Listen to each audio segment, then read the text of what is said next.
আমার ভাইরা, আমি যেটা বোঝাতে চাচ্ছিলাম, কোরআনে কারীম যারা এই চারটা শর্ত মেনে পড়ে আর একে ইজহার করার জন্য দুনিয়ায় চেষ্টা চালায়, কায়েম করা, প্রকাশ করা, প্রতিষ্ঠিত করা, স্পষ্ট করা, দাঁড় করানো, এটা যদি দাঁড় হয়ে যায় আপনি বাধ্য হবেন হালালকে হালাল জানার পরে মেনে নিতে।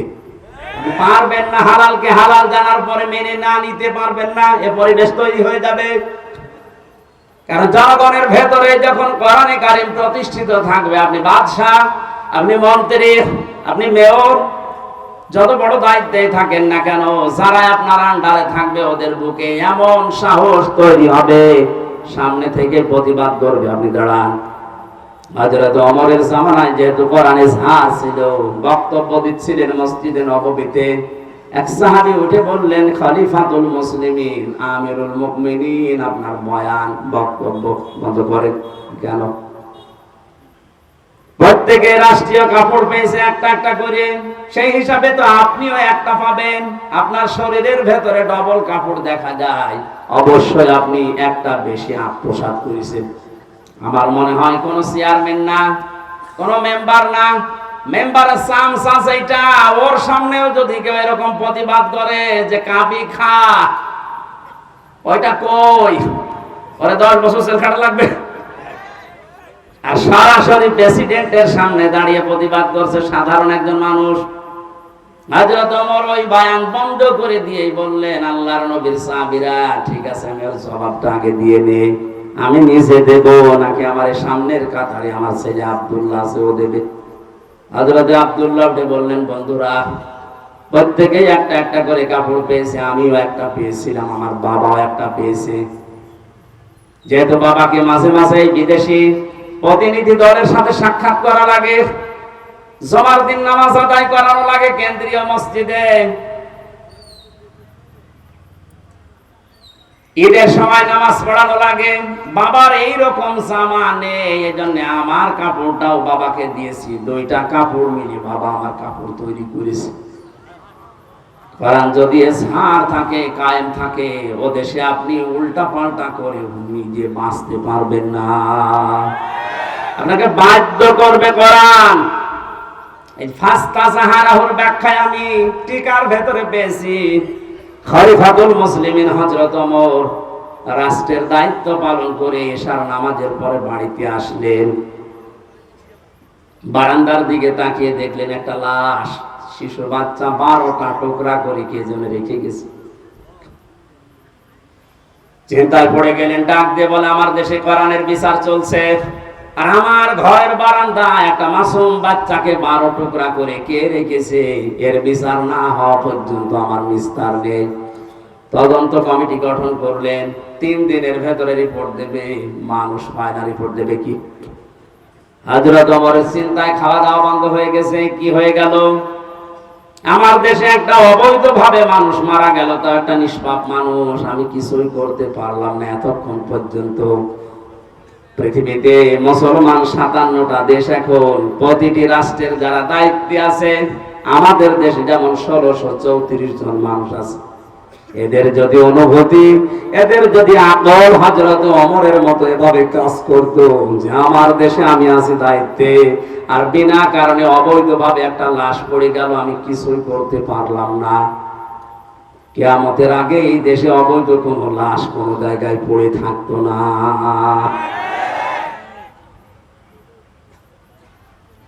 আমার মাথা নষ্ট হয়ে গেছে। কি হয়ে গেল? কিছু পর্যন্ত এখনো আমার কাছে রিপোর্টই আসে না।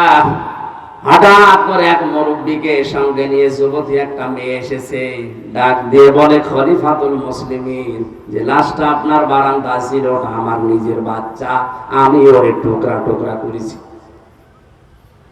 হযরত ওমর ডাক দিয়ে বলে, মেয়ে কি বলো, বুঝে শুনে বলো, পরবর্তীতে কি হবে তুমি জানো? মানুষ হত্যা করার যে বিচার কোরআনে আছে সূরা বাকারায়, আমি নিজেও কোরআনের হাফেজা, আমি নিজে জানি যে বিচার কি হবে। আপনার যা আছে কোরআনে আপনি শুরু করেন না, আমি এমনিতে শুরু করতে পারি না। হযরত ওমর তারপরেও তিনি সব শুনলেন গোড়া থেকে শেষ পর্যন্ত, দেখলেন মেয়েটার কোনো দোষ এখানে নেই, যেহেতু মানুষও নিজের ইচ্ছা করে হত্যা করেছে, এই কারণে তার শাস্তি দেওয়া হবে। আগেরটা আমি বলছি পরে। রায় ঘোষণা হয়ে গেছে সূরা বাকারার 177-78 নাম্বার আয়াত অনুযায়ী, কুতিবা আলাইকুমুল কিসাসু ফিল কাতলা, এই আয়াত অনুযায়ী তিনি রায় দিলেন।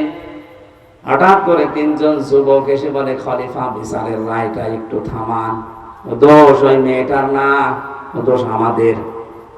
বাবাকে নিয়ে জঙ্গলের পাশে বসবাস করতে মেয়েটা, আমরা তিনজন শিকারে গিয়ে যৌবনের তাড়নায় পড়ে মেয়েটাকে দেখে বাবাকে বেঁধে রেখে ওর সাথে আমরা অন্যায় আচরণ করি, শেষ পর্যন্ত আমাদের কারণে মেয়েটা গর্ভবতী হয়েছে।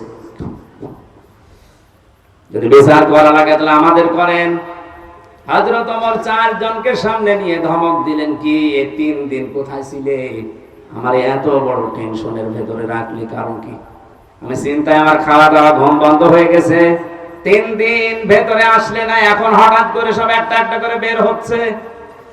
যুবকেরা বলছে, খলিফাতুল মুসলিমিন, আমরা যে সময় অন্যায় করেছিলাম ওই সময় আসতে চেয়েছিলাম।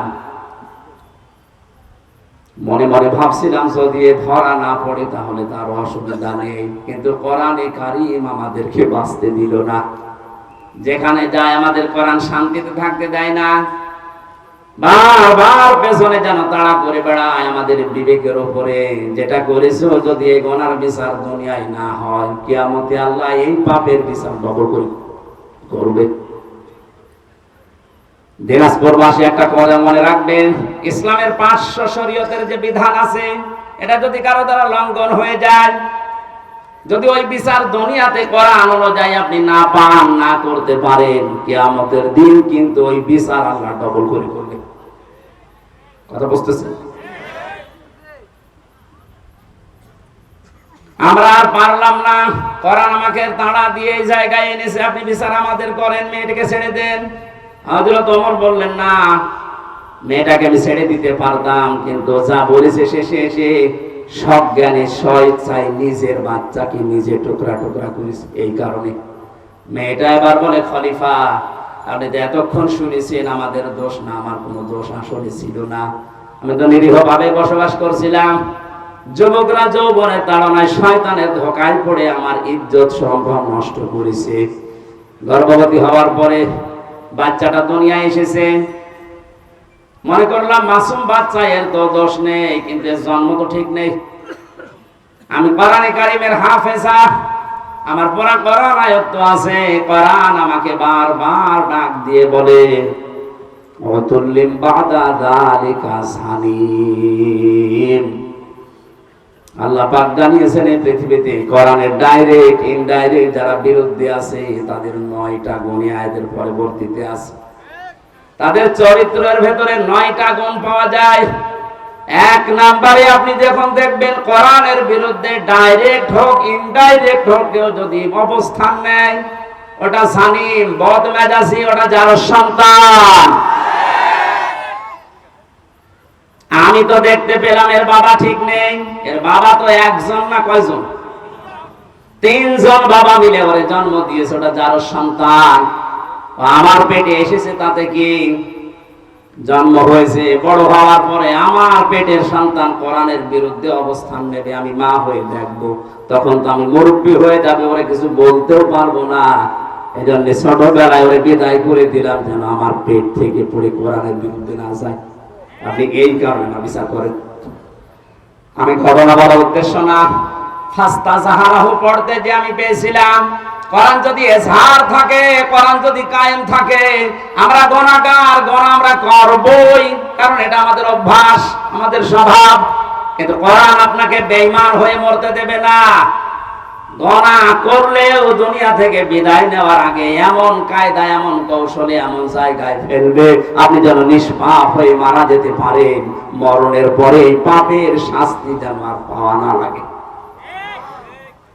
এজন্য কোরআনে কারীম যদি আমরা ইজহার করার চেষ্টা করি, হালালকে হালাল আমরা মানতে পারবো, হারামকে হারাম জানার পরে আমরা মানতে পারবো। আর যদি ইজহার না থাকে, আপনি যতই সফিগিরি করেন, এই যে টুপিটা মাথায় দিয়েছি মনে করছেন অনেক সুন্দর লাগছে দেখতে, এর ভেতরে সুদ আছে। প্রশ্ন আসতে পারে, আপনি 200 টাকা দিয়ে টুপিটা কিনে এনেছেন, আপনার তো সুদের টাকা না। হ্যাঁ ঠিক আছে, টুপিটা যে ফ্যাক্টরিতে তৈরি হয়েছে, ফ্যাক্টরির মালিক লোন নিয়েছে, এক কথা বলছেন না।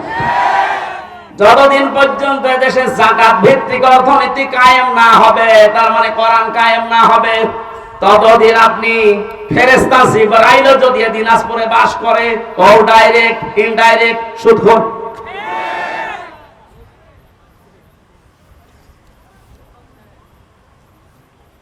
কোরআন যে পড়ে, কোরআনকে দাঁড় করানোর জন্য চেষ্টা চালাবে, আর হালালকে হালাল জানার পরে মেনে নেবে, হারামকে হারাম জানার পরে মেনে নেবে। আল্লাহর নবী বলেন আদখালাহুল্লাহুল জান্নাহ, আল্লাহ তাকে জান্নাতে দিয়েই দিয়েছে, না দেবে না। আপনি আলেম, এখানে বসে আছেন আলেমেরা, আদখালাহুল্লাহুল জান্নাহ, আল্লাহ তাকে জান্নাতে দিয়েছে না দেবে? দিয়েছে। আদখালা ইয়াদখুলু, এটা মাজির সিগা, অতীতের শব্দ। নবীজি কেন দিয়েছেন? তার মানে সত্যি যদি কেউ কোরআন ওই চারটা শর্ত মেনে পড়তে পারে, আর কোরআনকে ঝাড় করার জন্য, দাঁড় করানো, প্রতিষ্ঠা করার জন্য সারা জীবন চেষ্টা চালায়, হালালকে হালাল জেনে হারাম হারাম মনে করে যদি ছেড়ে দিতে পারে, ও যেন বিশ্বাস করে নেয় আল্লাহ তাকে জান্নাতে দিয়ে দিয়েছে। বাড়ি যাওয়ার পরে খেয়ে দিয়ে সুবহানাল্লাহ বলবেন। কি বললাম আপনি টের পাচ্ছেন?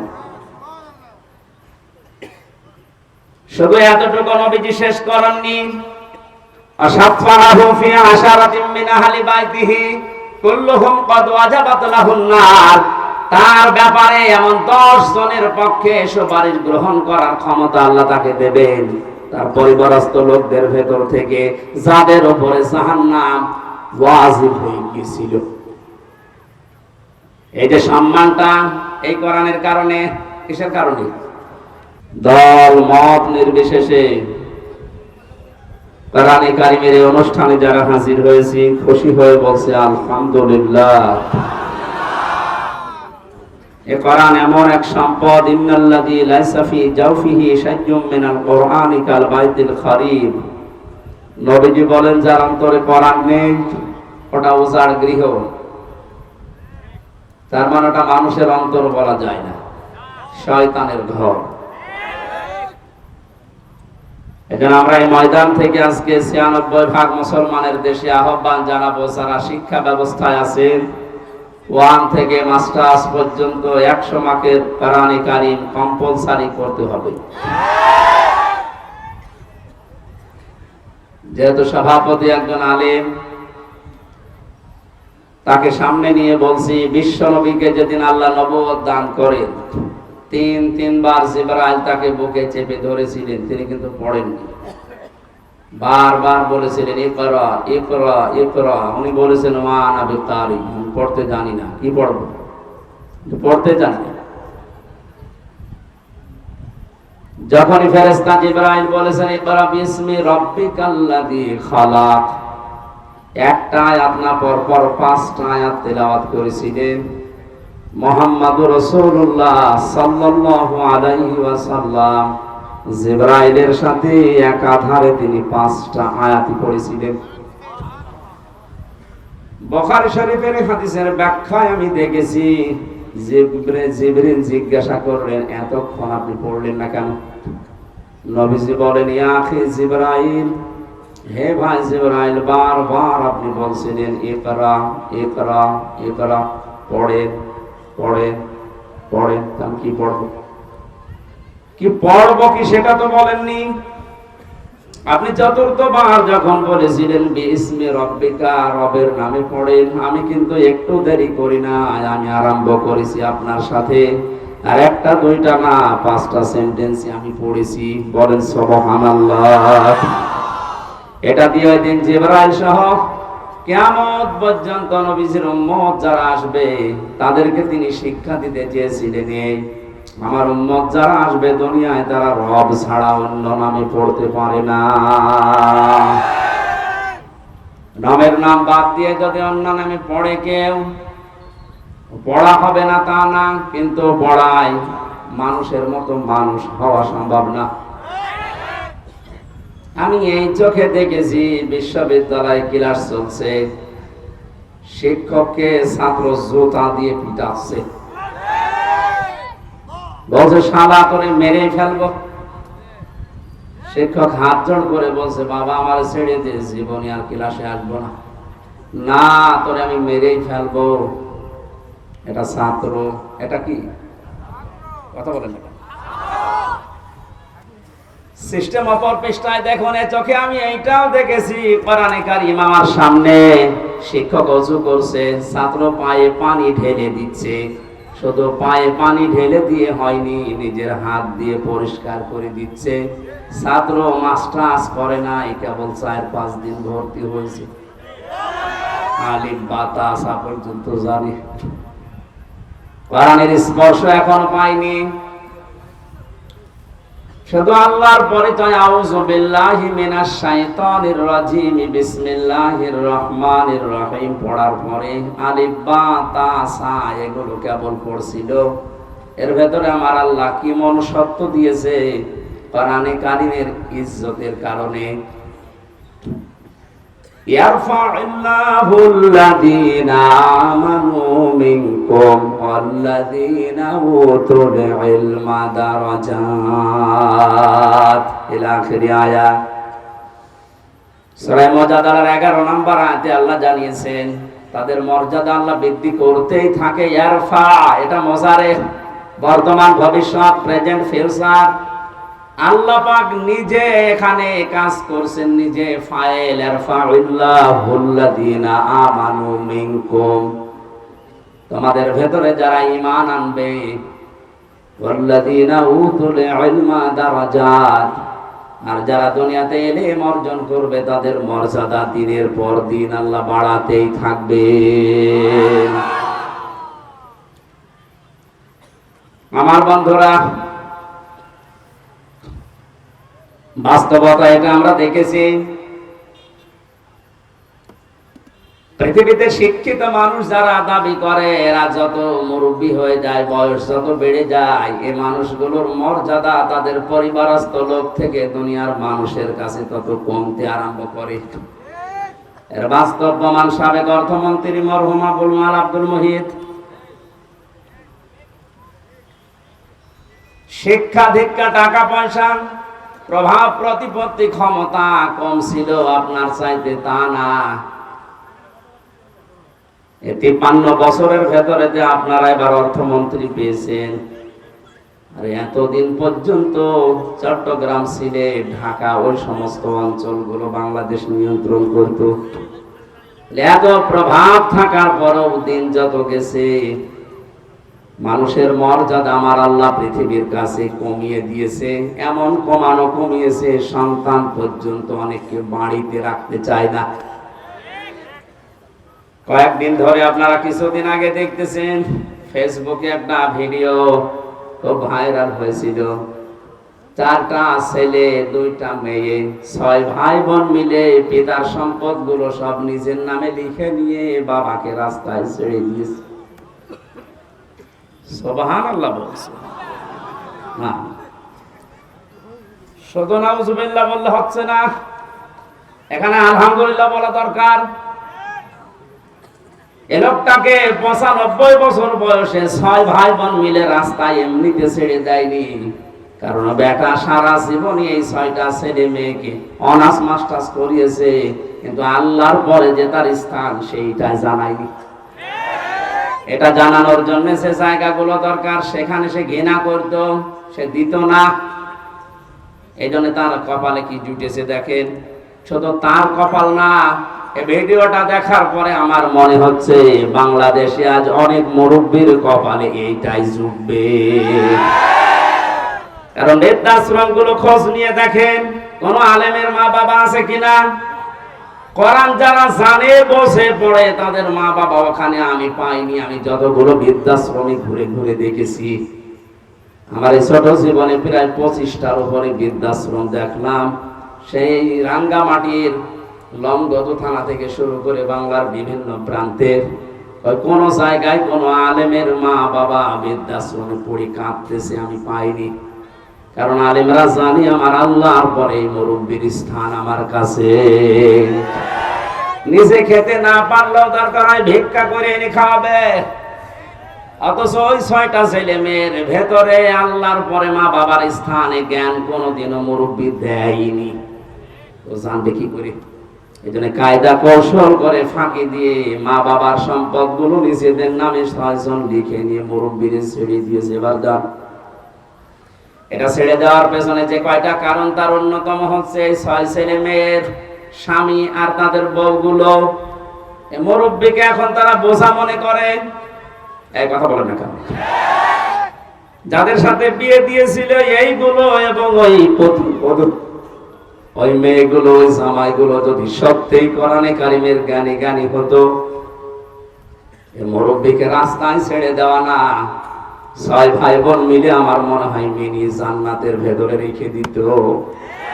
সবগুলো হায়ার এডুকেটেড, সব অনার্স মাস্টার্স করা, তো তাদের ভেতরে এইটা নেই যে মুরব্বি নারাজ হয়ে গেলে আল্লাহর আরো নারাজ হয়ে যাবে, এটাও জানি না। এই শিক্ষা তাকে দেওয়া হয়নি।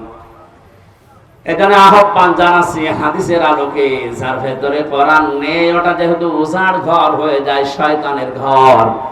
96% মুসলমানের দেশে আমরা এরকম ঘরের অন্তর নিয়ে বাঁচতে চাই না, আমরা মানুষের অন্তর নিয়ে বাঁচতে চাই। নবীজি যেহেতু নবুয়ত পাওয়ার পরেই আল্লাহর নাম ছাড়া পড়তে রাজি হননি, আমাদের ছেলে মেয়ে প্রজন্ম যারা আসবে তারা আল্লাহর নাম ছাড়া পড়বে না। এরা যদি মনে করেন রাজনীতি কোন দলের কথা, অপেক্ষা করেন কয়দিন পর ওই মুরব্বীর মতো আপনারও বাড়ি থেকে বের করে দেবে। কারণ আপনার ছেলে মেয়ে তো জানেন যে আপনি কি, আল্লাহর পরে যে আপনার স্থান ওরা তো জানেই না। এজন্যই তো বারবার আহ্বান জানাচ্ছে যারা দায়িত্বে আছেন শিক্ষা ব্যবস্থায়, 1 থেকে মাস্টার্স পর্যন্ত 100 মার্কের কোরআনে কারীম কম্পালসারি করে দেন। জীবনেও এ দেশে আর কোনোদিন কিয়ামতের আগে বৃদ্ধাশ্রম তৈরি হবে না। বৃদ্ধাশ্রম তৈরি করা হালাল? হারাম। কি বলেন? প্রকাশ্য হারাম কাজ এটা। কোরআনে যত ব্যাখ্যামূলক শব্দ আমি পেয়েছি, সবচাইতে বেশি শব্দ পেয়েছি মার বাবার নামে। কোন জায়গায় 3টা, 5টা, 7টা, 9টা, 11টা, 13টা, 17টা, 22টা, এত ব্যাখ্যা দুনিয়ায় কারো নামে আমি কোরআনে পাইনি।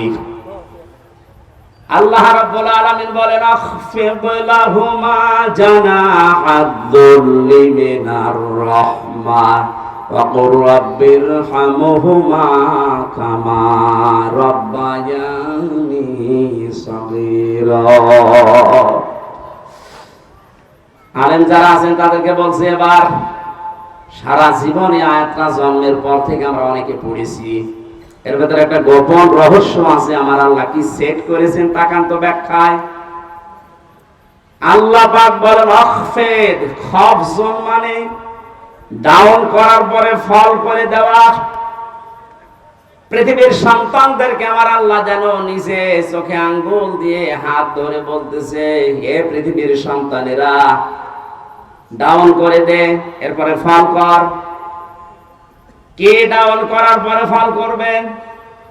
জানাহাজ বললে, জানাহন মানে ডানা, জানাহন মানে বলো না কেন? আমার প্রশ্ন, পৃথিবীর কোন মানুষের ডানা আছে? আছে? নেই। ডানা তো পাখির হয়, ডানা তো এরোপ্লেনের হয়, ডানা তো হেলিকপ্টারের হয়, মানুষের তো কোনো ডানা হয় না। তাহলে আয়াতটা মিথ্যা। বসো বসো বসো, বলে দেন। আল্লাহ এমন উদাহরণ সেট করলেন কেন যেটা বাস্তবের সাথে মিলছে না? তাহলে কোরআনে ভুল পাওয়া গেল না, মানে আপনার মিলিয়ে দেওয়া লাগবে। আসেন, আল্লাহ পাক পাখির ডানা হাওলাত করে নিয়ে এসে আমারে লাগিয়ে দিয়েছে হামজা। এই যে লাগিয়ে দিলাম, জানাহাজ-জুল্লি মিনার রাহমাহ। তোর ডানার যত রহমতের বিষয়গুলো আছে সব মা বাবার জন্য ডাউন করবি, এরপরে ফল করে দিবি। আর এরোপ্লেন থেকে, হেলিকপ্টার থেকে ডানা নিয়ে এসে লাগালেন না কেন? পাখির ডানা দিলেন। কারণ হেলিকপ্টারের ডানা ডাউন করার পরে ফল করলে আর উড়বে না। 2 নাম্বার, এ ডানার ভেতরে এমন শক্ত কিছু ধাতু দেওয়া আছে, যেটা কোমল হওয়া, নরম হওয়া, সফট হওয়া কখনো সম্ভব না। কিন্তু পাখির ডানা আল্লাহ হাওলাত করেছিলেন এই কারণে, কারণ এর ভিতরে এমন কিছু পর আছে, পালক আছে, যেটা সফট, নরম, কোমল, এমন একটা অবস্থা তৈরি হয় একটার সাথে আর একটা লাগলে।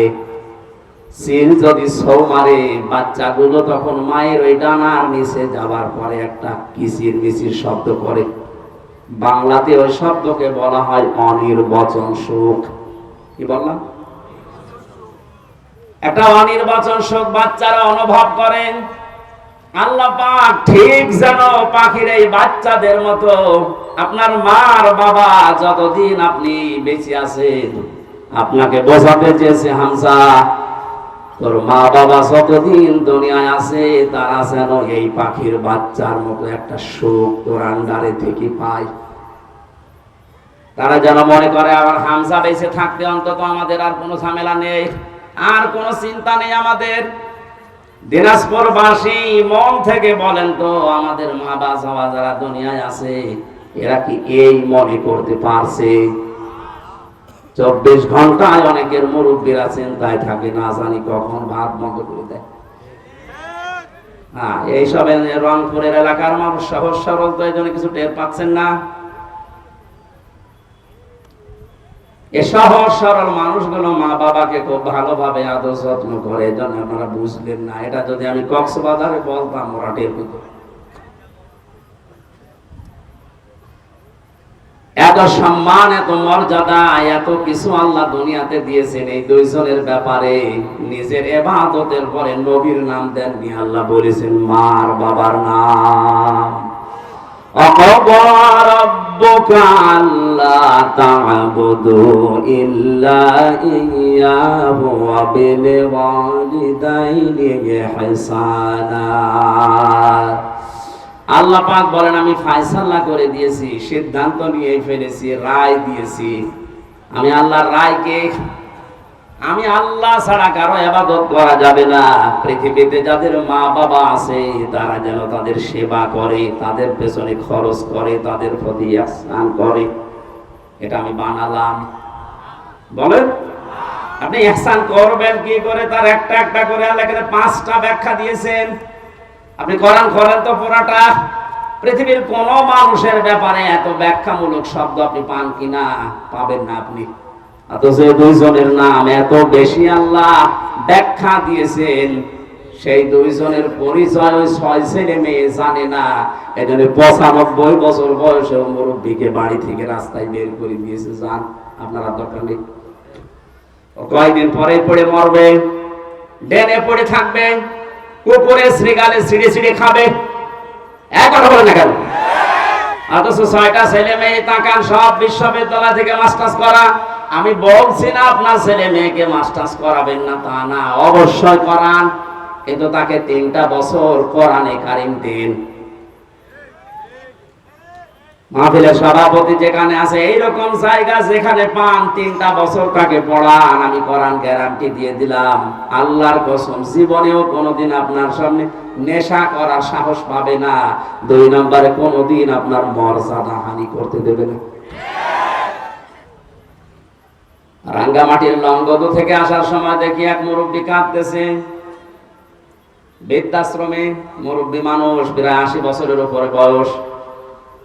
আমার নিয়ে গেল কমিটি, বলছে হুজুর দেখেন, যে দেখি সন্তানটা পাশে বসে আছে, উনি কলেজের অধ্যাপক, চট্টগ্রাম বিশ্ববিদ্যালয় থেকে অনার্স মাস্টার্স করে এসে কোন কলেজে যেন অধ্যাপনা করছে। আজ 1 মাসের বেশি হয়ে গেল এই মাকে রেখে গেছে বৃদ্ধাশ্রমে।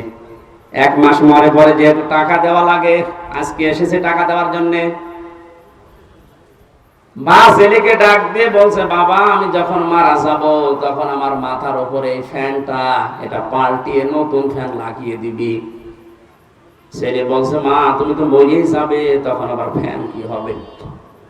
মা বলছে লাগবে, কারণ 1টা মাস এখানে আমি আছি, ফ্যানটা ঘরে না। কর্তৃপক্ষকে বারবার আমি বলেছিলাম, কিন্তু ওরা কথা আমার শোনে না, কারণ তুই তো টাকা দিয়ে যাস নাই। 1 মাস পরে আজকে ওরা খবর দিয়ে তোকে নিয়ে এসেছে।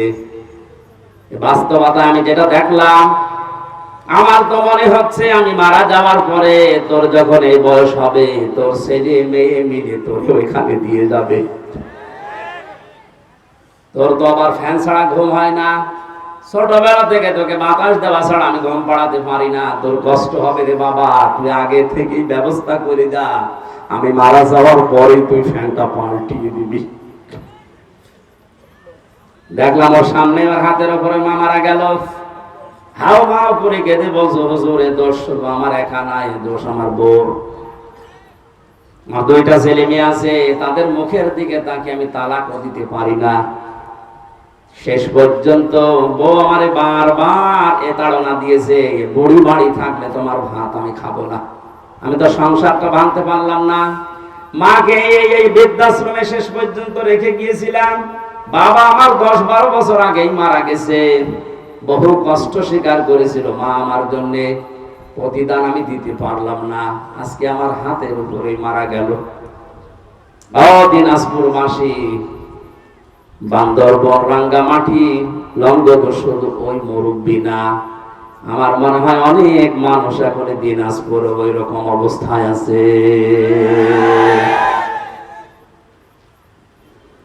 আমি যেটা বোঝানোর জন্য পর্যন্ত এসেছিলাম, ছেলে হোক মেয়ে হোক, আগে 3টা বছর তাকে কোরআনের সাথে পরিচয় করান। ওর অন্তরটা মানুষের অন্তর হবে, উজাড় গৃহ শয়তানের ঘর হবে না। তখন আপনি কি ও বুঝবে যে আল্লাহর পরে আপনার স্থান, তামাম দুনিয়া একদিকে চলে গেল, আপনাকেও ছাড়বে না। এই জন্য দায়িত্বে যারা আছেন আমি আবার আহ্বান জানাচ্ছি, শুধু আমরা একা মরবো না, একা ঝামেলায় পড়বো না, আপনিও ঝামেলায় পড়বেন। কোরআনে কারীমকে এখনই কম্পালসারি করেন, আপনিও বাঁচবেন, আমরাও বাঁচতে পারবো। কথা বলে ঠিক কিনা? যে কোরআন না থাকলে মানুষের হৃদয় আর হৃদয় থাকে না, শয়তানের ঘর হয়ে যায়, উজাড় গৃহ হয়ে যায়। সেখান থেকে বাঁচাতে আজকের এই যুব সমাজ কোরআন কিছু না কিছু হলেও আমাদের অন্তরে যেন প্রবেশ করে। আয়োজনে যারা আঞ্জাম দিয়েছে, আমরা খুশি হয়ে ধন্যবাদ দিয়ে বলছি আলহামদুলিল্লাহ।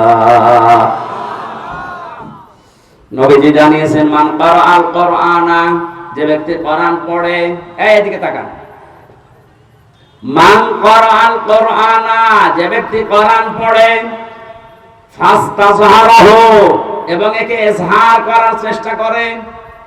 ইজহার মানে, ইজহার শব্দের শাব্দিক অর্থ 99টা।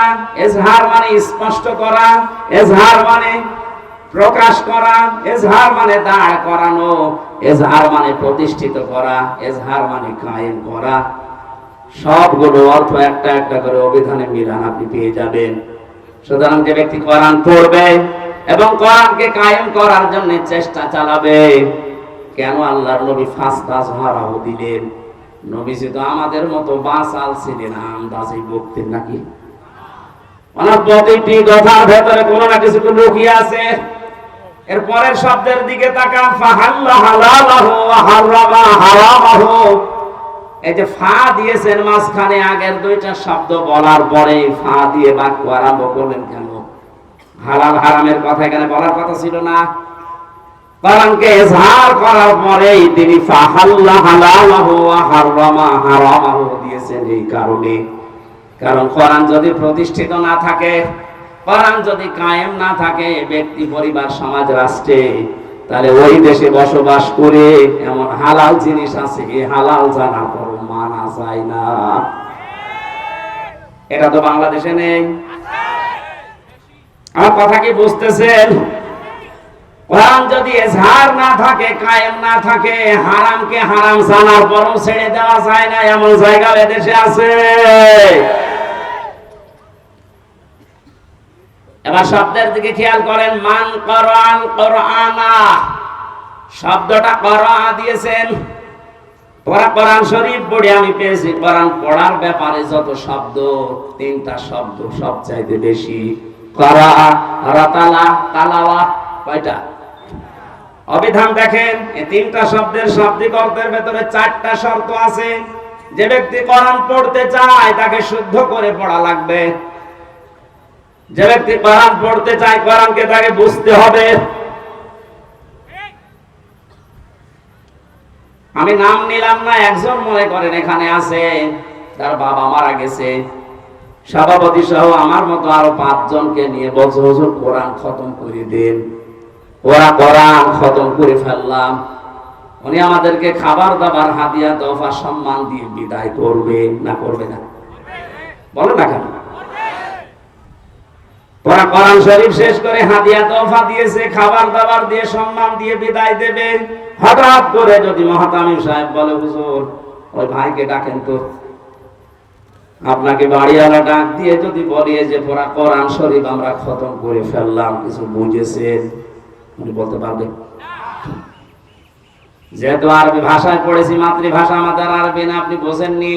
এবার একটা মাত্র আয়াত আপনাকে আমরা আরবিতে পড়ার পরে একটু বাংলায় শোনাবো, তারপরে আপনি হাদিয়া দেবেন, খাবার দেবেন, বিদায় করবেন, যা করেন আরো বেশি করে বাদ করেছে সুর দিয়ে। ফাহাল্লা হালালাহু ওয়া হারামা হারামা ওয়া হাল্লাল্লাহুল বাইআ ওয়া হারামার রিবা। এখনো পর্যন্ত উনি বুঝেছে? বলেন বাংলায় যদি এবার বলি, এটা আল্লাহ জানাতে চেয়েছেন ব্যবসা তোমাদের জন্য হারাম আর সুদ হারাম। আপনি তো এতক্ষণ পর্যন্ত বাবা মরে গেছে এই জন্য আমাদেরকে পুরা কোরআন খতম করালেন, কিন্তু আপনি তো সুদ খান। এবার যা টাকা দিয়েছিল, খাবার দিয়েছিল, সব পিটিয়ে বের করবে। কথা বলছেন এখানে? আর সম্মান এতক্ষণ যা দিয়েছিল বলবে কি আপনি আমার গোপন জায়গায় হাত দিলেন, টাকা আপনাকে দিচ্ছি, দাঁড়ান। যেহেতু আমাদের মাতৃভাষা আরবি না, এই জন্য আমরা হয়তো বুঝি নাই। গালি দিলে অনেকে মনে করে দোয়া করছে, কিন্তু এই শব্দটাই আবু জেহেল আবু লাহাবের সামনে যখন নবীজি পড়তেন, ওরা সুদের মহাজন ছিল, কি ছিল? ওরা বুঝে ফেলেছে যে মোহাম্মদ কি বলতে চায়। তখন আর বাংলা, ইংরেজি, আরবি, ফার্সি, উর্দুতে ব্যাখ্যা করা লাগতো না। আরবি পড়লে ওরা বুঝতো, কারণ ওদের মাতৃভাষায় আরবি। বাস্তবে বাংলাদেশে এমন অনেক জায়গা আছে, হালালকে হালাল জানার পর, হারামকে হারাম জানার পরেও মানা যায় না। কোরআন যেহেতু এজহার নেই, এজন্য আমরা মুসিবতে আছি। কোন মানুষ যদি কোরআন পড়ে এবং কোরআনকে বোঝে, যতটুকু বুঝবে তার উপরে ততটুকু বাস্তবে মেনে চলার চেষ্টা চালাবে। সাহাবায়ে কেরামের 2 পারা 3 পারা পড়তে সারা জীবন লেগে যেত। সূরা নাস আর ফালাক পড়তে হযরত ওমরের 11 দিন লেগেছিল তার জীবনীতে পেয়েছি। অথচ আমারে পড়তে দেন সূরা নাস আর ফালাক আমি 3 মিনিটে শেষ করে ফেলব। তাহলে হযরত ওমর মনে হয় পড়তে পারতেন না, তাই তার এত সময় লাগলো কোন কারণে? যে আয়াত পড়তেন ওইটা তার প্র্যাকটিক্যাল লাইফে মিলাতেন। কুল আউযু বিরাব্বিন নাস। আল্লাহ পাক বলেন, নবী আপনি বলুন আমি আশ্রয় চাই মানুষের রবের কাছে। এখন রব কি? রবের অর্থ প্রধানত 19টা। উনি 19টা বিষয় নিজের জীবনে মিলিয়ে দেখতেন। রব মানে আইনদাতা, রব মানে প্রতিপালক, রব মানে উকিল, রব মানে এরকম যত আছে মিলাতেন, দেখে আমার জীবনে মেলে কিনা। যখন দেখতে রব মানে আইনদাতা, আমার জীবনে আল্লাহর আইন আমি যতটুকু সমর্থ আমি মানতে পারছি। রব আমার রিজিক দাতা, আমি আল্লাহ বাদে অন্য কাউকে রিজিকের উপরে ভরসা করি না, মানিও না। একটা একটা করে 19টা মিলিয়ে ফেলতেন। তখন বলতেন পরবর্তী আয়াত দেন মালিকিন নাস। আমরাও তো কোরআন এইভাবে পড়ি। 11টা আয়াত পড়তে 11 দিন সময় লেগে যেত এইভাবে মিলাতে। আর আমাদের এক খতম করতে দেবেন 11 ঘন্টায় পুরা কোরআন পড়ে শেষ করে আর এক খতম শুরু হবে। এখানে কোরআন ব্যাখ্যায় আমি যতগুলো অর্থ পেয়েছি, অভিধানে 4টা শর্ত সব জায়গায় লেখা আছে।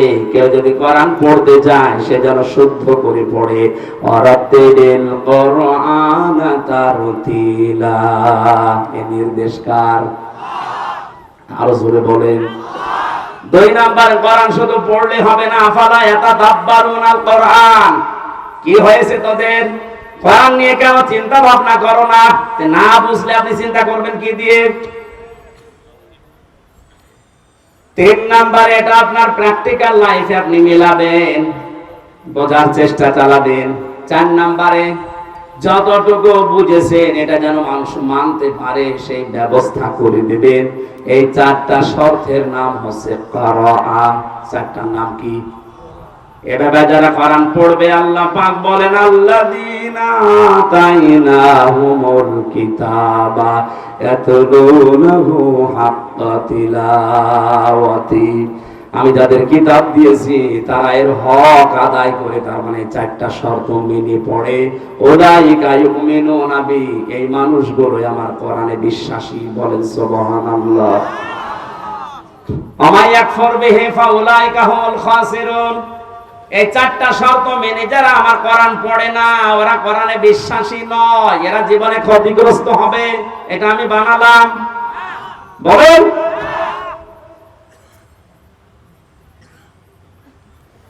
কুষ্টিয়া বিশ্ববিদ্যালয়ে প্রথম যখন ফার্স্ট ইয়ারে 10 সালে ভর্তি হই, ওই সময় কুষ্টিয়ার মডেল থানার ওসি আসাদুজ্জামান আমাকে বলেছিল, হুজুর আমারে পড়ান।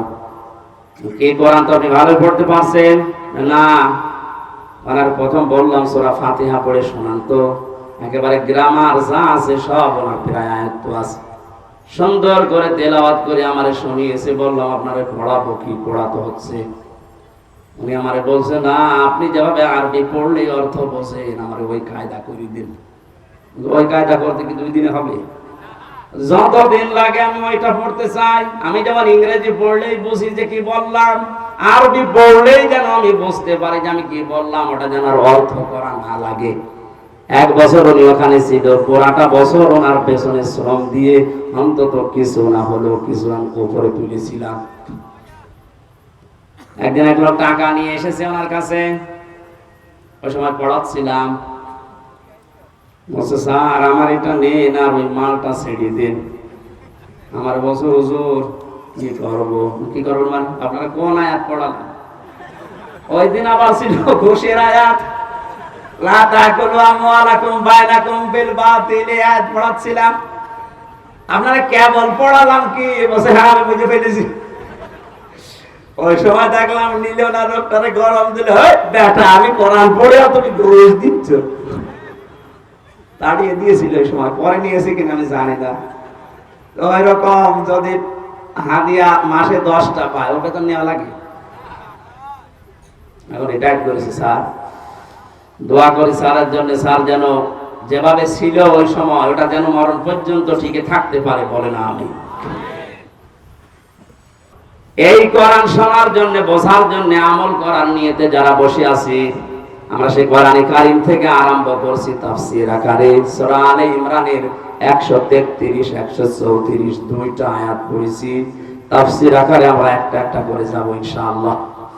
জবান খুলে কোরআনের আয়াত থেকে শিক্ষা নেওয়ার উদ্দেশ্যে পড়েন আউযু বিল্লাহি মিনাশ শাইতানির রাজীম। গরমে কি জবান খুলে পড়েন, শয়তান যেন আশপাশে না থাকে। আউযু বিল্লাহি মিনাশ শাইতানির রাজীম। বিসমিল্লাহির রহমানির রহিম।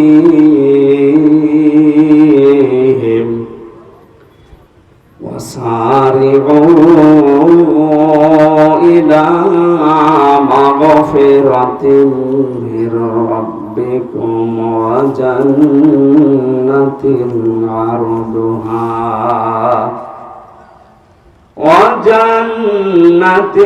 عرضها السماوات والأرض أعدت للمتقين।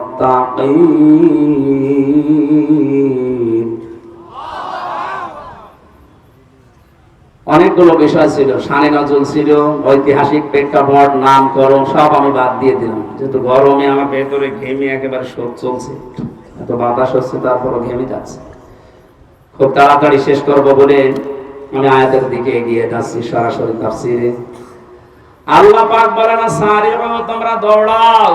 একা একা দৌড়াও না সবাই। এবার ওঠেন তাহলে দৌড়ানো আরম্ভ করি।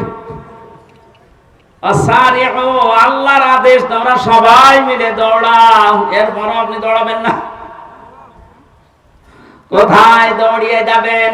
ইলা মাগফিরাতিম মির রাব্বিকুম, তোমাদের রবের ক্ষমার দিকে দৌড়াও।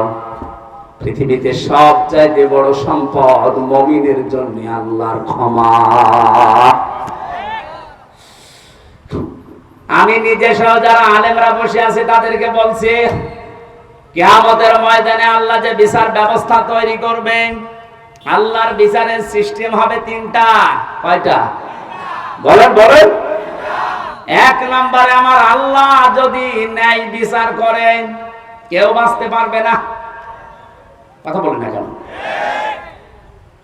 আল্লাহ রাব্বুল আলামিনের বিচারে কোনো অবিচার বলতে কিছু নেই। আল্লাহর বিচারে কোনো অবিচার, আরে জবাব দেন না কেন? আল্লাহর বিচারে অবিচার আছে? ন্যায় বিচার করলে কেউ বাঁচবে না। অবিচারও নেই, ন্যায় বিচার করলেও বাঁচবেন না। করবে কি? আল্লাহ পাক যদি ক্ষমা করে দেয় দয়া করে কাউকে, তার গফফার নামের খাতিরে এই লোকটা শুধু জান্নাত পাবে। নবীজি মাঝে মাঝে বলতেন, আল্লাহর ক্ষমা ছাড়া কেউ জান্নাত পাবে না। সাহাবীরা বলেন, হে নবী আপনি? নবীজি কেঁদে কেঁদে বলতেন, সাহাবীরা আমিও আল্লাহর দয়া ছাড়া ক্ষমা ছাড়া জান্নাত পাবো না। এই জন্য আল্লাহ এদের প্রথম শব্দে দিয়েছেন দৌড়াও আল্লাহর ক্ষমার দিকে। এটা যদি সত্যিই তুমি না পাও, আমার যে বানানো বাগান যে জান্নাত, ওইটার আশা তুমি করতে পারো না। কাবা শরীফ যারা তাওয়াফ করে, সভাপতি যেহেতু হাজী সাহেব, ষষ্ঠ চক্করে আমরা সবাই মিলে একটা দোয়া পড়ি আল্লাহর কাছে, আল্লাহুম্মা ইন্না আলাইয়া হুকুকান ফীমা বাইনি ওয়া বাইনিকা। আর অনেকগুলো কথা আছে। আল্লাহকে কাবার সামনে নিয়ে বলা হয়, রব্বুল আলামিন তুমি আমার মালিক, আমি তোমার গোলাম। মালিক আর গোলামের ভেতরে অনেক দেনা পাওনা আছে। আমি গোলাম হিসাবে তুমি মালিক, যা দেবে তো সব দিয়েছো, নেই থেকে তুমি আমাকে হামজা বানিয়েছো। উল্লেখ করার মতো আমি চেয়ারম্যান, কিসের চেয়ারম্যান, আমি উল্লেখ করার মতো কিছু ছিলাম না। ওনার বয়স যদি এখন 50 বছর হয়, 51 বছর আগে উনি কিছু ছিল দুনিয়ায়? এই কথা বলে না কেন? হাল আতা আলাল ইনসানি হিনুম মিনাদ দাহরি লাম ইয়াকুন শাইআম মাযকুরা। মানুষের জীবনে কি এমন সময় অতিবাহিত হয়নি যখন সে আলোচনা করার মতো, উল্লেখ করার মতো কিছু ছিল না। মায়ের গর্ভের ভেতরে যখন বাবার এই নাপাক পানিটা দ্রুত গতিতে এসে পড়ে, বিজ্ঞান এখন কম্পিউটারে দেখতে পাচ্ছে এই পানিটা বাবার স্ফলিঙ্গ দিয়ে দ্রুত গতিতে বের হয়ে মায়ের রেহেম পর্যন্ত যাওয়ার যে রাস্তাটা, এখানে কমপক্ষে 40,000 মানুষ তৈরি হতে পারে। মায়ের জরায়ুর দেওয়ালের সাথে কেউ ধাক্কা লেগে বিভিন্ন কায়দায় পড়ে মরে মরে যায়। ওখানে যে পৌঁছায় শুধু হামজা একা। আমি পৌঁছানোর পরে 40 দিন এভাবে করে বিভিন্ন রূপ আমাকে আল্লাহ নিজে দান করেন। ওয়াজআলা লাকুমুস সামআ ওয়াল আবসারা ওয়াল আফইদা।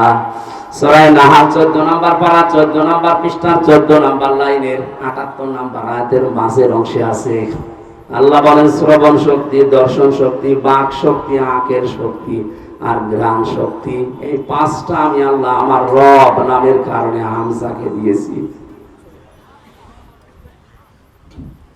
বাবার যে নাপাক পানিটা বের হয়েছিল, বিজ্ঞান এখন প্রমাণ করছে এই নাপাক পানিটা দিয়ে মহান আল্লাহ এই যে 40 দিন পার হয় মনে করছেন এমনি এমনি না।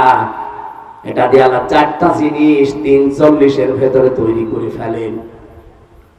চুল, রক্ত, হাড় আর পর্দা, রক্ত, গোশত, চর্বি আর চামড়া। মায়ের রেহেমে যে নাপাক পানিটা ছিল ওইটা দিয়ে 4টা, বাবারে নাপাক পানি দিয়ে 4টা, 8টা জিনিস এক হয়। আপনি 8 জিনিস দিয়েছি বলো, মানুষ বানাতে পারবেন না। কমপক্ষে মানুষ বানাতে হলে 13টা জিনিস লাগবে। কয়টা বলেন বলেন? এটা তাফসিরে, আধুনিক তাফসির যেগুলো আছে এগুলো কম্পিউটারের সাথে মিলিয়ে দেখবেন, পেয়ে যাবেন। আগেকার তাফসির মুহতামিম সাহেবরা যারা পড়েছে, আগের তাফসিরে আলাক মানে যোগ লেখা ছিল। আলাক মানে মাটির নির্যাস, জমাট বাঁধা রক্ত, এগুলো পেয়েছে। আধুনিক তাফসির যেগুলো বের হচ্ছে কম্পিউটারের সাথে মিলিয়ে দেখবেন, আলাক মানে শুধু জমাট বাঁধা রক্ত না, আলাক মানে ঝুলন্ত। আলাক মানে 40 দিন মায়ের রেহেমের ভেতরে হামজা ঝুলেছিল এভাবে। এটা আপনি এখন দেখতে পাবেন। আমি যেহেতু ওই আয়াত পড়ি না, এই জন্য ওই দিকে যাচ্ছি না। 40 দিনে 6 মাস যখন হয়ে যায় মায়ের পেটে, তখন আমার খাবারের প্রয়োজন দেখা দেয়। পৃথিবীর কোন মানুষ আমাকে ওই জায়গায় খাবার দেয়নি। মহান আল্লাহ তার রব নামের খাতিরে না চাওয়ার আগে খাবার পৌঁছিয়ে দিয়েছে। আল্লাহ রাব্বুল আলামিন বলেন 13টা জিনিসের ভেতরে যেহেতু 8টা পেয়েছি, এখনো 5টা লাগবে। আমি যে রব নাম নিয়েছি, এই জন্য রবের কারণে তোরে 5টা জিনিস ফিরিয়ে দিয়েছি। তার ভেতরে শ্রবণ শক্তি, দর্শন শক্তি, বাক শক্তি, আকেল শক্তি আর ঘ্রাণ শক্তি।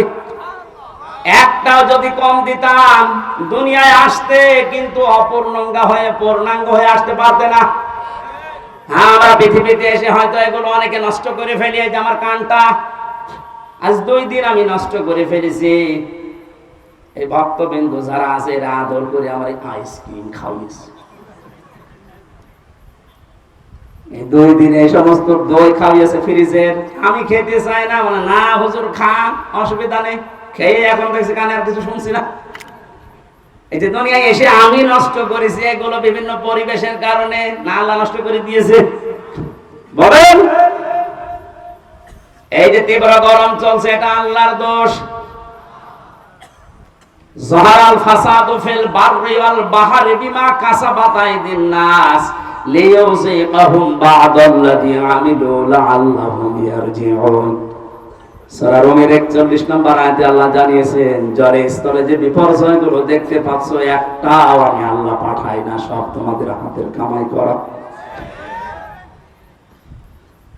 বিজ্ঞান এই বাংলাদেশ নিয়ে কয়েকদিন আগে 3 দিনের একটা গবেষণা আজকে দেখলাম। মনে করেন এই 10 কেজি পানি উপরে ওঠার কথা ছিল। এই 6 মাস তো গরম থাকে, 6 মাসে 10 কেজি মনে করেন পানি জলীয় ভাবে উঠবে উপরে, আর 10 কেজি আবার নামবে বৃষ্টির মাধ্যমে।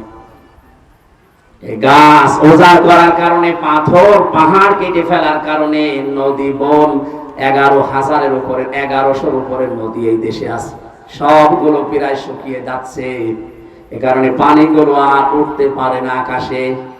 ওখান থেকে আর নেমে যে ঠান্ডা হবে সে পরিবেশ হয় না। এই দোষ তো আল্লাহর।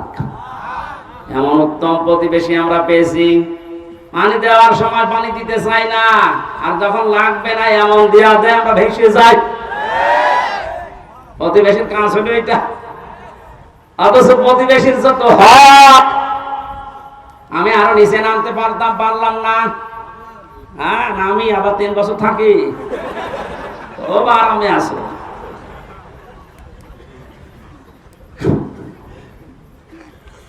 বিভিন্ন ধর্মীয় গোড়ামি বিশ্বাসের কারণে ওই সমস্ত জাতিরা তারা বিভিন্ন জিনিস পুড়িয়ে ফেলে, অথচ ওগুলো পুড়িয়ে ফেলার নিয়ম না।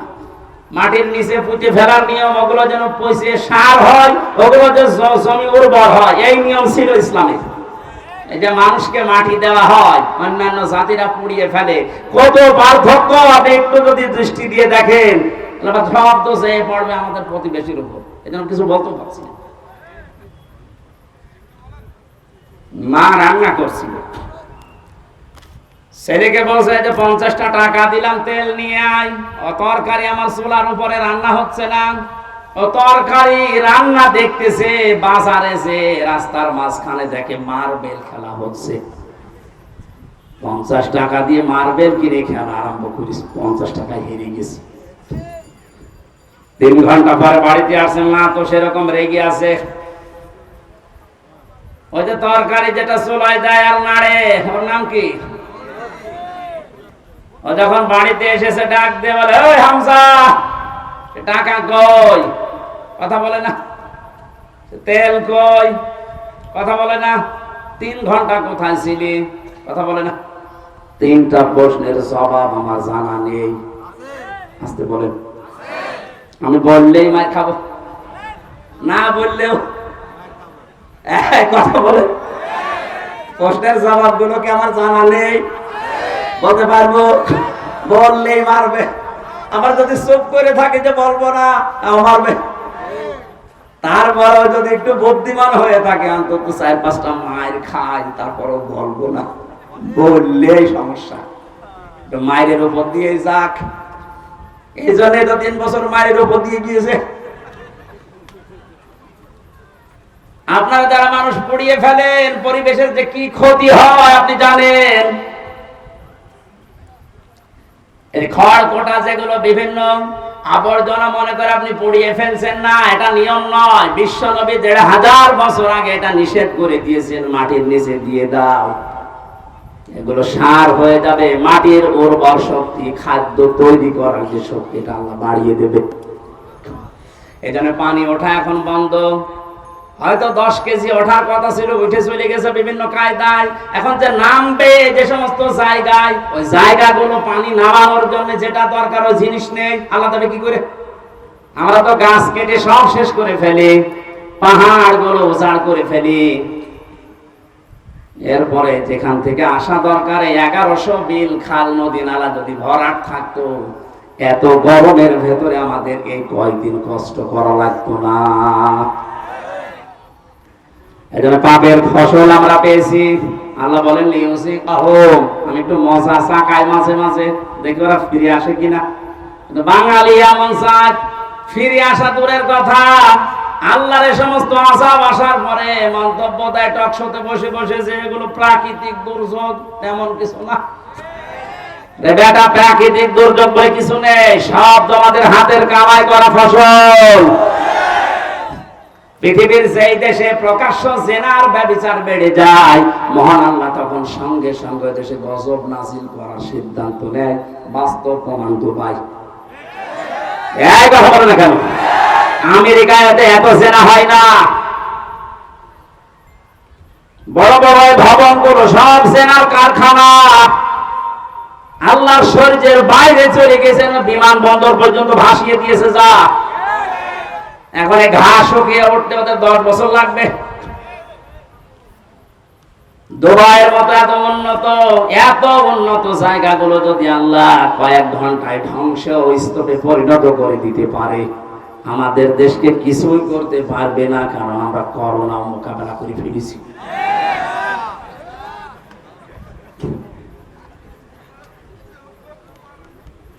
না ভাই, হচ্ছে না। আমরা যেন ফিরে আসি, আল্লাহ আযাব গজব গুলো মাঝে মাঝে পাঠায়। আমরা তো ফিরে আসি না, আমাদের বৃদ্ধি আরো বাড়ে। জোরে বলেন নাউজুবিল্লাহ। আজ আমাদের এই পাপের ফসলের কারণে হাজারো সৃষ্টি কষ্ট পাচ্ছে। বলেন, একটু ভেবেছেন এই 5টা জিনিস আল্লাহ যেটা দান করেন নিজের পক্ষ থেকে, যদি একটাও কম দিত, আপনি মনে করেন শ্রবণ শক্তি পাননি, কালা হয়ে দুনিয়ায় আসতেন, কত রকমের সমস্যা হতো আপনি টের পাচ্ছেন না? যদি দর্শন শক্তি আল্লাহ না দিত, আমি নিজে বাস্তবে দেখেছি, কুমিল্লায় এক মাহফিলে খাবার খাচ্ছিলাম, হঠাৎ বিদ্যুৎ চলে গেল। পাশে এক অন্ধ বসে খাবার খাচ্ছিল। আমরা চিল্লা পাল্লা করছি, তাড়াতাড়ি কারেন্টের ব্যবস্থা করেন, আলো কই। হঠাৎ অন্ধ আমার হাত চেপে ধরে বলছে, হুজুর মাত্র 2 মিনিট কারেন্ট চলে গেছে, আপনি চিল্লাচ্ছেন। অথচ আজ 11 বছর, কি 40 বছর হয়ে গেল আমার জীবনে কোনো কারেন্ট নেই। 40টা বছর আমি চোখে দেখি না, আমি তো চিল্লালাম না। সেদিন একটা কনফারেন্স দেখছিলাম, সৌদিতে ছিলাম আমি, মদিনাতে। ওই সময় আমার চোখে পানি চলে এসেছে। আল্লাহ, ছোট্ট মাত্র 11 বছর বয়স, 2 চোখ নেই, পুরা কোরআন শরীফ আয়ত্ত করে ফেলেছে, সুন্দর করে তেলাওয়াত করছিল। হঠাৎ বিচারক ডাক দিয়ে বলছে, বাবা, তোমার যে চোখ নেই, তোমার কি আল্লাহর প্রতি কোনো অভিযোগ আছে?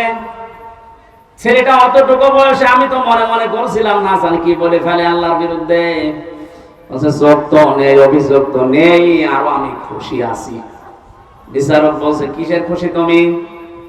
ছোট মানুষ, অতটুকু বয়স, 11 বছর বয়স, কোরআনের হাফেজ, অন্ধ, ডাক দিয়ে বলে বিচারপতি আপনি আমাকে যে প্রশ্ন করলেন আমার আল্লাহর প্রতি কোনো অভিযোগ আছে কিনা, আমি অন্ধ এই জন্যে আমি বললাম নেই। কেন নেই জানেন?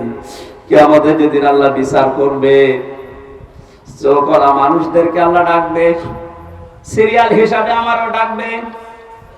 আমি অন্তত আল্লাহকে ওই সময় বলতে পারবো, মাবুদ দুনিয়াতে আমাকে কিছুই দেখতে দাওনি, চোখের কোনো গোনা আমার দ্বারা হয়নি, আজকে এই ওসিলায় হলেও কিছুটা আসাব আমার উপরে কম করে দাও।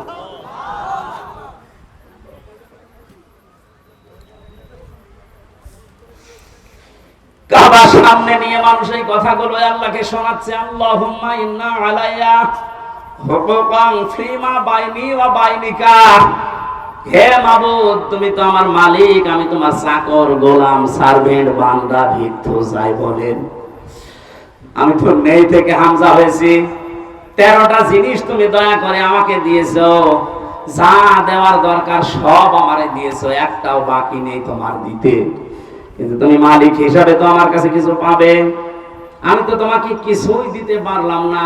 আজকে কাবা এসেছি সেই বাংলাদেশ থেকে, একটা খুশি আমার আছে, আল্লাহ তুমি আমার মাফ করে দাও। আল্লাহ বলেন এই ক্ষমার দিকে দৌড়া। এটা যদি না পাই জীবনে, তার পুরা জীবনটাই ব্যর্থ। ফেরাউন ক্ষমা পায়নি, এজন্য 650 বছর রাজত্ব করে ওর জীবন ব্যর্থ। বলেন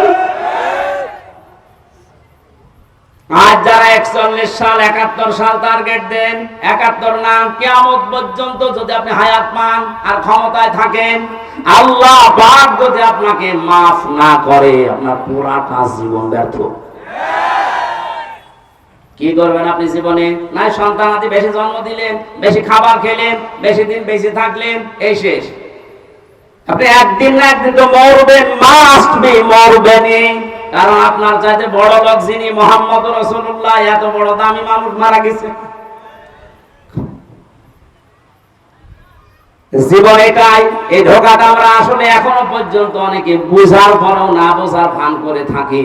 কোরআন আমি হাতে নিয়ে বলছি, পৃথিবীতে স্ত্রী ধোঁকা, সন্তান আদি ধোঁকা, মা বাবাও ধোঁকা, পুরা দুনিয়াটাই ধোঁকা। আমাল হায়াতুদ দুনিয়া ইল্লা মাতাউল গুরুর। আল্লাহর কথা 100 ভাগ সত্য। আল্লাহ বলেন পুরা দুনিয়ার জীবনটাই ধোঁকা, এর ভেতরে পড়ে থেকে আসল জীবনটা নষ্ট করো না। দৌড়াও, আমি আল্লাহর ক্ষমা পাও কিনা এইটার দিকে দৌড়াও।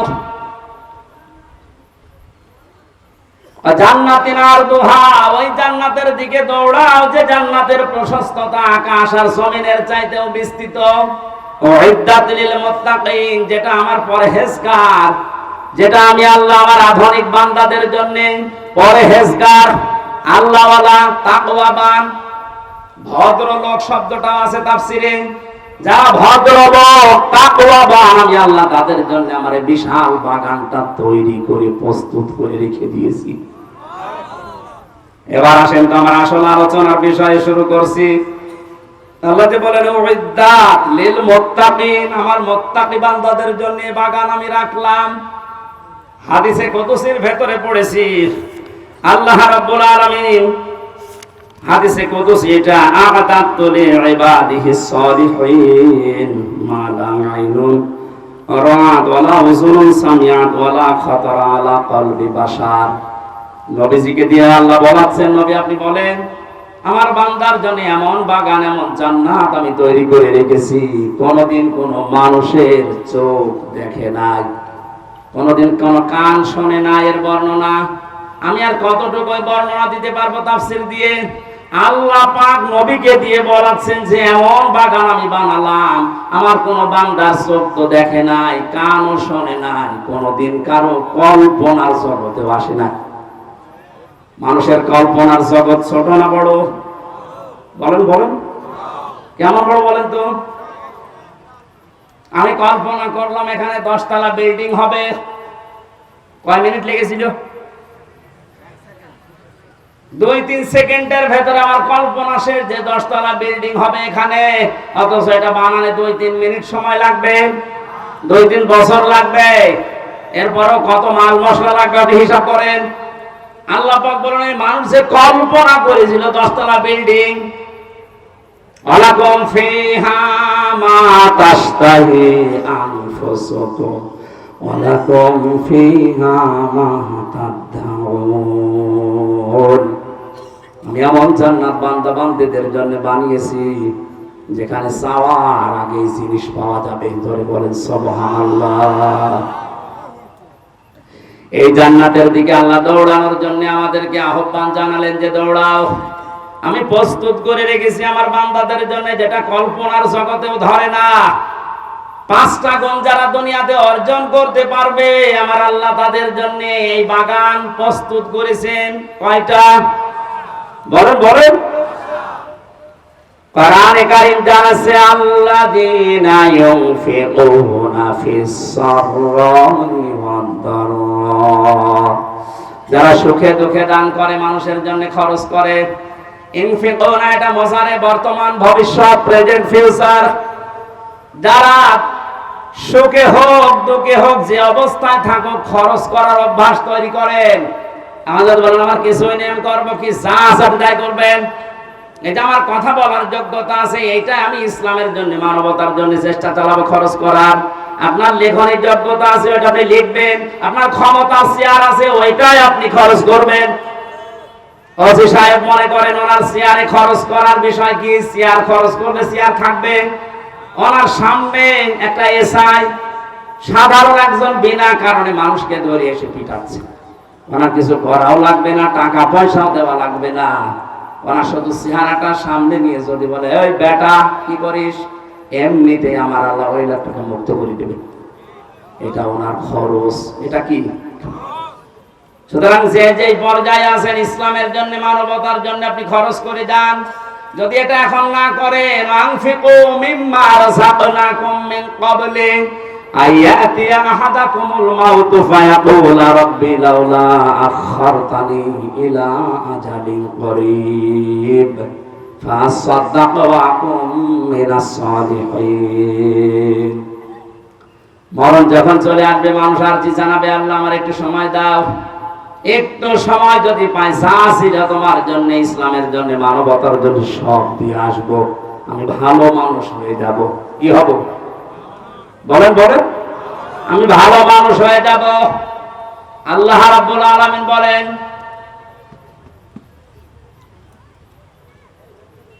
আলা ইউআখিরাল্লাহু নাফসান ইযা জাআ আজালুহা আল্লাহু খাবীরুম বিমা তা'মালুন। এটা আমি বাস্তবে মিলিয়েছিলাম রিমান্ডে থাকাকালীন। একটু খেয়াল করে আমাদের বাংলাদেশ, ভারত, পাকিস্তানের মুসলমানদের ইসলামের এই আইনগুলো, এই আয়াতগুলো মেনে নেওয়া, আর মধ্যপ্রাচ্যে যারা মুসলমান বাস করে তাদের এই আয়াতগুলো মেনে নেওয়া এক না। ওরা কোরআনের এই আয়াতটাই অন্যভাবে মানতেছে, আমরা যেভাবে মানি বিশ্বাস করি এইভাবে না। রিমান্ডে যে অফিসার হিন্দু মানুষ, উনি আমার শোনাচ্ছিলেন যে আমি ওমানে ছিলাম 3 বছর, 2 বছর, 2টা বছর আমি এক হোটেলে খাবার খেতাম। যে দেখি যে হোটেলের মালিক উনি টাকাগুলো গুনতেছে, গণনা করে টাকা নেয়, ক্যাশে বসে আছে। আর যে পানি দেয়, রুটি দেয়, খাবার নিয়ে আসে, তরকারি নিয়ে আসে, ওই লোকটা, এই লোকটার ছেলে, ছোট ছেলে। আমি প্রশ্ন করলাম আপনি দোকানের মালিক, এত টাকা পয়সা আপনার, আর আপনার ছেলে আপনার সামনে কর্মচারী, তাও মানুষের, সাধারণ মানুষের খেদমত করে, রুটি টেনে দেয়, পানি টেনে দেয়, একটা কাজ করলেন আপনি। মনে ওনার ভাষায় কোরআনের একটা সূরা তাগাবনের 14 নম্বর আয়াতটা পড়ে এই হিন্দুকে শুনিয়েছে। হিন্দুরও দেখলাম অনেক আয়াত মুখস্থ আছে। মানে বছর হুজুর আমার শোনালে সূরা তাগাবনের 14 নম্বর আয়াত, ইয়া আইয়ুহাল্লাযীনা আমানু ইন্না মিন আজওয়াজিকুম ওয়া আওলাদিকুম আদুওয়াল লাকুম ফাহযারুহুম ইলা আখির আয়াত। আমি পড়াটা পড়েছিল। হে ঈমানদারেরা, তোমাদের স্ত্রী, সন্তান এগুলো দুনিয়ায় মাঝে মাঝে তোমাদের শত্রু হয়ে দেখা দেবে, তাদের সাথে সতর্ক থাকো। দোকানদার ওনাকে ওনার ভাষা দিয়ে বলছিল, ভাই আপনি কি জাতিতে আমি জানি না, তবে আমার এই সন্তানের প্রতি আমার 4টা দায়িত্ব ছিল, 4টাই আমি পালন করেছি। কোরআনে কারিম আমাকে বারবার এই আদেশ দেয় যে সন্তান দুনিয়াতে আসার পরে তার একটা সুন্দর অর্থবোধক নাম রাখো, আমি বাবা হিসাবে রেখেছি।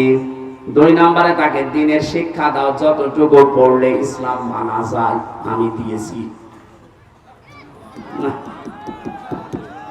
আলোর ব্যবস্থা করেন তাড়াতাড়ি। সুবহানাল্লাহ, আলহামদুলিল্লাহ, লা ইলাহা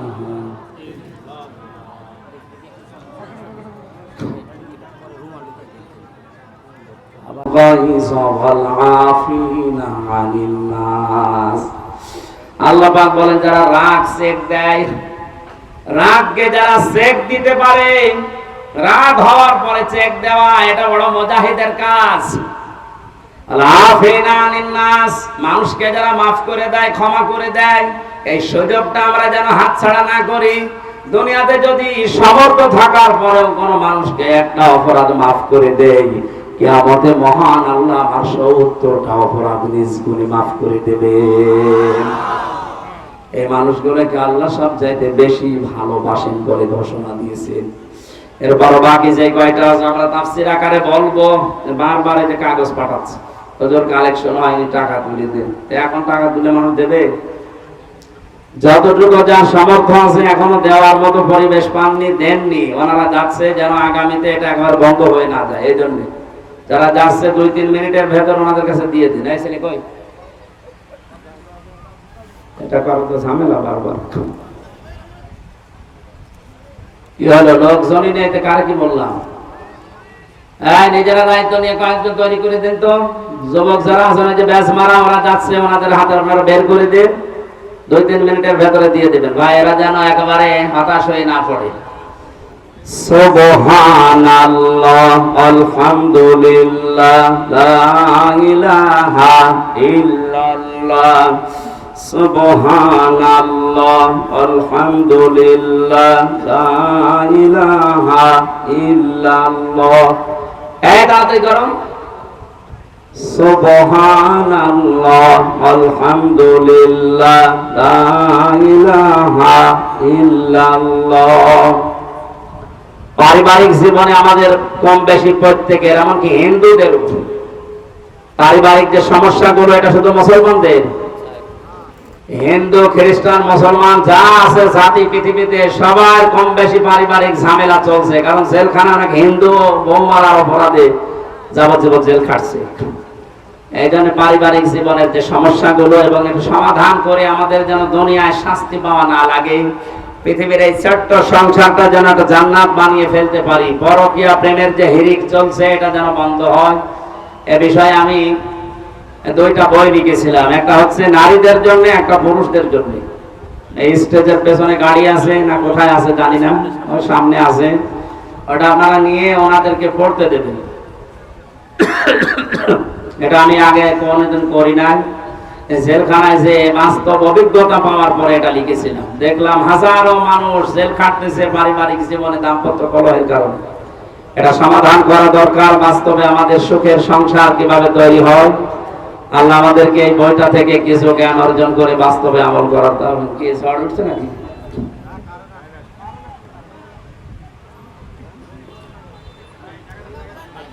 একটু তাড়াতাড়ি করুন ভাই, যতটুকু সমর্থ আছে আপনি 1 টাকা হলেও দিয়ে যাবেন। আল্লাহ যাদেরকে ভালোবাসেন বলে ঘোষণা দিলেন, আল্লাহু ইউহিব্বুল মুহসিনিন, এই দলে অন্তর্ভুক্ত হওয়ার তৌফিক দিন। যে জান্নাত, যে বাগান আল্লাহ আমাদের জন্য বানিয়েছেন, এই জান্নাতের স্তর হচ্ছে 100টা। কয়টা? আমরা অনেকে জানি জান্নাত একটা, জাহান্নাম একটা। এর স্তর 7টা বা 8টা না। জান্নাতের স্তর 7টা না, কোরআনে আমি 100টার উপরে পেয়েছি। এই বইয়ের ভেতরে কোরআনের আয়াত দিয়ে আর হাদিস দিয়ে দিয়েছি 100টার উপরে জান্নাতের স্তর আছে, দরজা আছে। দুনিয়াতে যে যে ধরনের ভালো কাজ করবে আল্লাহ তাকে ওই দরজা দিয়ে প্রবেশ করাবে। বেশি প্রচলিত যেগুলো আছে জান্নাতুল ফেরদাউস, জান্নাতুল মাওয়া, দারুস সালাম, জান্নাতুল নাঈম, জান্নাতুল আদম, জান্নাতুল খুলদ, জান্নাতুল আলিয়া, দারুল করার। এই 8টার পরিচয় আমরা বেশি জানি বা মুখে মুখে চলে। মাকাদি সিদকিন আমিন। এই সমস্ত জান্নাতের যে দরজা আছে, স্তর আছে, অনেকে জানি না, এর ভেতরে 100টার উপর স্তর দেওয়া আছে। আমরা জান্নাতের 100টা স্তর, যে আমল করলে যে স্তর দিয়ে যে দরজা দিয়ে আল্লাহ প্রবেশ করাবে, জান্নাতের এই দরজাগুলোর পরিচয় কালকে আমার মাহফিল আছে দিনাজপুরে, কোনে জানো, কাহারোলে আছে দিনের বেলা। ওই জায়গায় অন্তত 8টার পরিচয়, কোন কাজ করলে কোন জান্নাতে আপনি যেতে পারবেন দরজা দিয়ে, ওখানে শোনাবো ইনশাআল্লাহ। আর রাতের বেলা আছে রানী শঙ্কলে, ওখানে বাকি যে কয়টা আছে দেখি বলতে পারে কিনা। খুব কষ্ট হচ্ছে গরমে, আর বলছি না, যারা যা দিয়েছেন আল্লাহ যেন কবুল করেন, আল্লাহুম্মা আমিন। লা ইলাহা ইল্লা আনতা সুবহানাক ইন্নী কুনতু মিনাজ জালিমিন। লা ইলাহা ইল্লা আনতা সুবহানাকা ইন্নী কুনতু মিনাজ জালিমিন। ফাস্তাজাবনা লাহু ওয়া নাজাইনাহু মিনাল গাম্মি ওয়া কাযালিকা নুনজিল মুমিনিন। মাথা নিচু করেন, চক্ষু বন্ধ করেন। জীবনের অপরাধগুলো হযরত আদম আলাইহিস সালামের মতো আমরা স্মরণ করছি। রব্বানা যালামনা আনফুসানা ওয়া ইল্লাম তাগফির লানা ওয়া তারহামনা লানাকুনান্না মিনাল খাসিরিন। রব্বুল আলামিন, বাংলাদেশের দিনাজপুর জেলার সদর থানার এই গাবুড়া এলাকার দিকে তোমার দৃষ্টি নিক্ষেপ করে দেখো। হাজার হাজার বান্দা বান্দি, রাত 12টা বেজে যাচ্ছে, তাহাজ্জুদের এই সময় পর্যন্ত এরা চাতক পাখির মতো বসে আছে। কোরআনে কারীম জানিয়েছে জান্নাতের দিকে দৌড়াতে, তোমার ক্ষমার দিকে দৌড়াতে। বাকি জীবনে যেন এই আয়াতটা আমরা মেনে চলতে পারি, সেই তৌফিক আমাদের ভিক্ষা দাও। বিশাল আয়তনে যদি সওয়াব তুমি দিয়ে থাকো, কোটি কোটি করে বাড়িয়ে দাও। কিয়ামতে যিনি সুপারিশ করে জান্নাতে নিয়ে যাবে, ওই নবীর রওজায় পৌঁছাও। হযরত আদম থেকে যত মানুষ কবরে আছে, এদেরকে তুমি মাফ করে দাও। বিশেষ করে আমাদের মা নেই, যাদের বাবা নেই, মার বাবাকে তুমি এই মুহূর্তে কবরে জান্নাত দিয়ে দাও। মাহফিলের প্রধান অতিথি, বিশেষ অতিথি সহ যত সম্মানিত মানুষেরা বসে আছে, এদের সম্মান মর্যাদা দুনিয়া আখিরাতে বাড়িয়ে দাও। আমাদের সম্মানিত সভাপতি, আমার মাথার তাজ বিশিষ্ট আলেমে দ্বীন, রব্বুল আলামিন তোমার আলিম বান্দাকে আলেম হিসাবে কবুল করে নাও। এই আসনের মাননীয় এমপি, যিনি তার মায়ের জন্য তিনি দোয়া চেয়েছেন, তুমি নিজেই শিখিয়েছো মায়ের জন্য দোয়া করা। রব্বির হামহুমা কামা রব্বায়ানি সাগীরা। আল্লাহ, এমপি সাহেবের মাকে তুমি ক্ষমা করে দাও, তার জীবনের ভালো ভালো কাজগুলো কবুল করো। ওই মহিলার জীবনের অন্যায় যদি কিছু করে মাফ করে দাও। এমপি সাহেবের বাবাকেও তুমি ক্ষমা করে দাও। বিশাল জনপদের দায়িত্ব তোর মাথার উপরে দিয়েছো, ওমরের মতো পালন করার সুযোগ দাও। সম্মানিত মা বোনদেরকে তুমি পর্দায় থাকার তৌফিক দাও। ফাতেমার মতো, আসিয়ার মতো, আয়েশার মতো জীবন তাদেরকে দাও। স্বামী সংসারে যাদের শান্তি নেই, তোমার সালাম নামের খাতিরে শান্তি দাও। রব্বুল আলামিন, জেলার মাটির নিচে যত মানুষ ঘুমিয়ে আছে, কোরআনের ইজ্জতে তাদের মাফ করে দাও।